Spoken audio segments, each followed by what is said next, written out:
Coucou tout le monde, j'espère que vous allez bien. Alors pour ceux qui ne savent pas, moi c'est Foxy et aujourd'hui on vient pour une vidéo dans laquelle je vais donner mon avis sur une crème hydratante que j'ai moi-même testée. Alors c'est la crème hydratante Sibionesque, oui, Sibionesque des laboratoires ACM.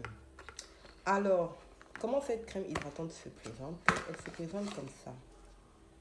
Alors, la particularité de cette crème hydratante, c'est que c'est une crème hydratante anti-imperfection. Donc, ça veut dire que ça va hydrater et en même temps traiter les imperfections. Alors, avant de donner mon avis, je vais dire ce que ce type de produit est censé faire. Donc, dans la composition du produit, on dit d'abord que c'est adapté aux peaux grasses. Ce qui est important de savoir comme précision, si c'est un type de peau, c'est pour les peaux grasses. Ensuite, le produit est composé, la crème hydratante. Dans la crème hydratante, on trouve la quoi, c'est-à-dire water, l'eau, la glycérine et des éléments importants comme la niacinamide.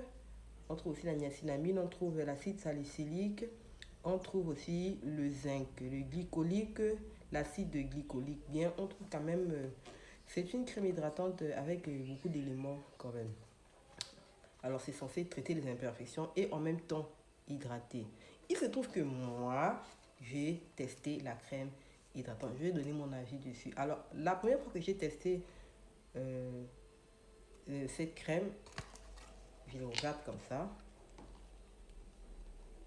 Déjà, ce qui m'a frappé chez cette crème hydratante, c'est d'abord l'odeur. C'est une odeur de parfum. C'est une odeur de parfum, genre parfum masculin quoi. L'odeur est très forte. Donc ça déjà, ça m'a fait... Je me suis dit, bon, je vais quand même tester. Donc j'ai pris et puis j'ai frotté ça sur mon visage.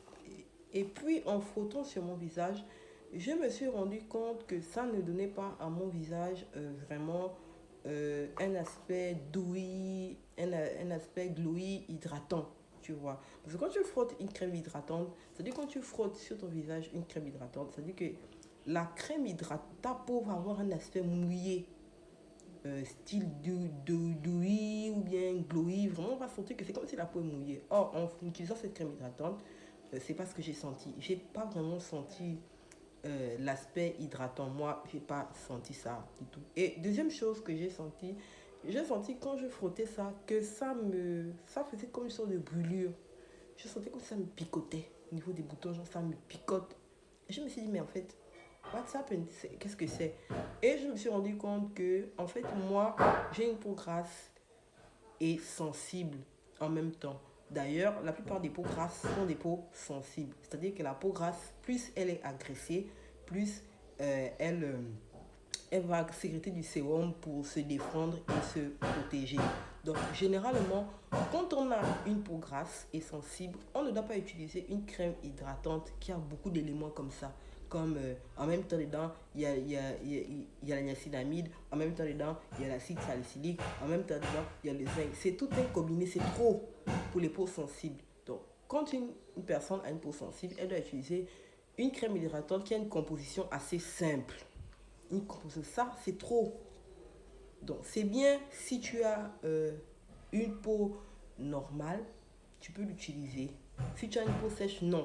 Parce que le côté hydratant, j'ai pas trouvé ça dedans. Or, les peaux sèches ont besoin d'être bien hydratées. Si tu as une peau grasse, une peau grasse qui n'est pas sensible, oui, tu peux utiliser. Mais si tu as une peau grasse qui réagit vite, ça, ce n'est pas pour toi. Parce que c'est trop riche. C'est vraiment trop riche. Il y a des éléments comme l'acide salicylique. Personnellement, pour moi, ça me faisait des brûlures. Ça me faisait vraiment des brûlures. Donc, ma peau est super sensible et réagit super vite aux choses comme l'acide salicylique, la niacinamide. Je ne sais pas pourquoi. Donc, voilà, moi j'ai testé. Et vraiment, pour moi, hein, je vais donner. Et en plus, l'odeur, c'est pas bon. L'odeur. Quand on a une peau sensible, il vaut mieux éviter les produits avec aussi parfum. Les produits trop parfumés, là, c'est pas bon quand on a la peau sensible. Il est mieux les produits, vous voyez nos fragrances. Là, quand vous voyez nos fragrances, là, donc ça veut dire que c'est sans parfum. Or, ça, il y a un parfum. Et le parfum, je vous assure, il est très fort. C'est vraiment comme un parfum style homme, quoi. L'odeur, c'est le parfum des hommes. Les parfums qu'ils mettent sur le corps, là, non. Vraiment, moi, j'ai pas aimé le produit. S'il faudrait donner une note, je vais donner quand même la note. Moi, je donnerais 2 sur 10 à cette crème euh, hydratante anti-imperfection. Le côté hydratant, je n'ai pas senti l'hydratation. Non. Le côté l'imperfection, que ça, je sais si non. Au contraire, j'ai l'impression que ça me brûlait même les boutons, ça me brûlait même au niveau de tâches, ça agressait ma peau. Et le parfum était trop dérangeant. Vraiment, le produit, je n'ai pas aimé. Ça, c'est encore pour ma peau. Parce que oui, comme je l'ai dit, j'ai une peau grasse et super sensible. Mais si tu as la peau normale, tu peux tenter, ça peut marcher. Mais si tu as la peau sèche, non. Parce que ça, déjà, hydratation, non. C'est pas riche en hydratation. C'est pas assez hydratant. Or, une peau sèche a besoin de beaucoup d'hydratation. Alors, si ça, c'est pas bon pour les peaux grasses sensibles, je vais envoyer après une photo d'une crème hydratante qui est assez adaptée euh, pour les peaux grasses et sensibles. C'est une crème hydratante qui a une composition assez simple, qui est super, que moi-même j'utilise et qui me va, ça ne m'agresse pas la peau. Peut-être ça ne va pas traiter l'acné, les boutons, mais au moins au niveau de l'hydratation, ça ira. Mais ça là, c'est pas bon. C'est pas bon pour les peaux grasses et sensibles. Alors, je te laisse. Passe une bonne journée aujourd'hui.